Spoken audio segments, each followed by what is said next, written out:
So now that I'm doing videos on my channel again, I realize that it has been almost literally forever since I did a Q&A video where I take your questions from Twitter and then I provide some, at the very least, informative but brief answers. And so why not do it today? So I asked you guys on Twitter, you tweeted me some questions, and now I'm gonna answer them. First one's coming in from Wes Jones, who says, first, how you got started, where you want to be in 5 years, that sort of stuff. Inquiring minds want to know. And so I've told the story a few times, so I'm going to say it briefly, but I had been a listener of the Young Turks for 5 or 6 years. I was in graduate school. This is back in 2011.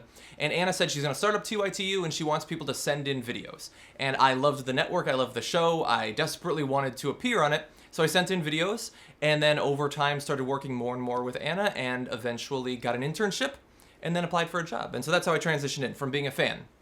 Now in 5 years, where do I want to be? I want to be several years into Bernie Sanders' first term.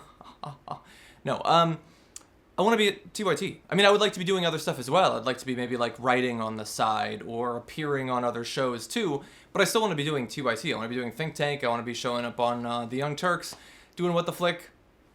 I mean, if you mean outside of work, where do I want to be? Married, I assume? I guess. Maybe with more dogs by then. And in a bigger house with a nicer car. But other than that, no, I want to be doing basically what I'm doing now. Let's see. Okay, Stefan says, what's your favorite movie genre?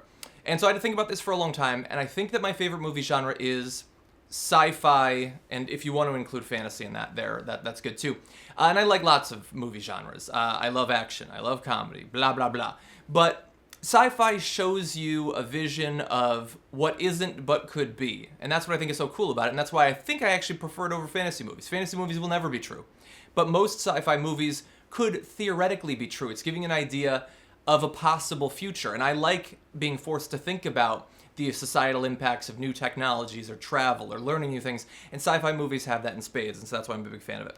And recently I saw The Martian, which I'm going to review. Very good. Very, very good sci-fi movie there. Next question coming in from Randolph Ballman, who says, do you think that we need extensive background checks for the refugees coming to America? That is a good question, and so I'm glad that you sent it in. Do I think that we need extensive background checks? I think that to the extent that you can do background checks, yes, do background checks, whether extensive or not so extensive. Now, I think that in a lot of cases, perhaps the vast majority of cases, you're not going to be able to do any kind of background check, let alone an extensive background check. You can certainly try, but these people are fleeing a war zone. I don't know how much information they brought with them, how many of their materials, their identification, all that stuff. Would you even be able to do those sorts of background checks? That I don't know. But if you can, yeah, sure, of course. Let's weed out any bad apples if there are any. But the goal, the overriding mission is to help these people, of course. Next up, Lula Witziker says, what do you think is the biggest obstacle to gender equality? I don't know if this is actually the biggest obstacle to gender equality, but it is one that I'm thinking about.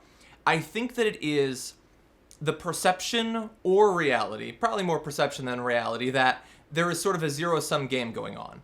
And if some of what men traditionally have had, the advantages they've had, are given to women, that they'll have less. Now, I don't think that that is actually the case. I think that in general, everybody having a lot of opportunities and privileges and rights generally makes life better for everyone. I don't think that you're giving up anything necessarily, but I think there is that perception. And I think that there's an idea that the way things have been are based in sexism. I think most people understand that, the patriarchy and all that, but that like there might be other reasons to keep it. Tradition has a lot of weight. Culture has a lot of weight. If something has been the way it has been for decades or even centuries, people are going to want to keep it that way. And so I think that those two things are big blocks to full gender equality, but they're not insurmountable, certainly. Okay, next question. Michael Simonson says, I recently gamed with some old/older friends, 30 plus, in TeamSpeak/Ventrilo. Every third word seemed to be the F word or the N word. Common issue. Yes. Which is why I don't go on those things. I play a lot of games. I play a lot of online games, but I don't go on random chat programs with strangers. I don't activate the voice chat of strangers. I generally am on Google Hangouts with a number of people that I know from real life that I know are not absolute maniacs and crazy people. Now, if you mean that your actual online friends are using that language, that sucks. I think that there are a lot of people who think that those words are perfectly fine in every situation. I think that there's even more who think that they're fine in the arena of like trash talking online. I don't think that, but it seems to be a pretty popular belief. And so unfortunately that is more common than it should be. And then finally, Derek says, cheese, tasteful snacking delight or menace to society?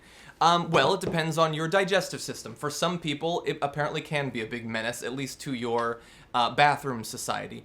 For everyone else, I think that it's a fine treat or to put on top of things. I like cheese fine. I'm a huge fan of cheeseburgers, pizza, that sort of thing. But I don't go crazy for cheese the way most people do. It doesn't really taste like much of anything. That's why I don't know why people go so absolutely crazy. There's things that I generally prefer over it. Anything sugary, for instance. And those are the questions from Twitter that I got for this first segment. I plan on making it a regular thing so long as I actually have the time to continue making these videos, which we know is spotty historically.